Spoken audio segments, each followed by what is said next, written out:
in collaborazione con Glenvision e Ottima Trento.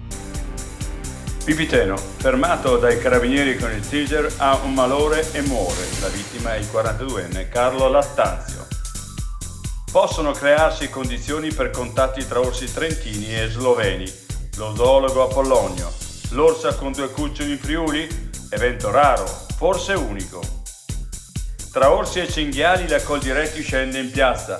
Chiediamo risposte concrete e immediate. Gli attacchi creano enormi difficoltà agli allevatori e ai contadini.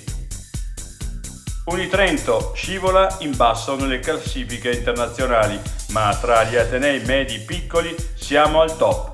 Il rettore De Florian: gli alloggi sono un problema.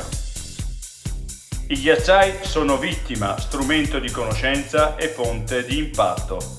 In preordine i ghiacciai raccontano, il nuovo libro targato L'altra montagna. Ottima Trento, dal 1997, consulenza, ricerca e formazione. Il nostro impegno, la tua crescita costante. Ottimatrento.it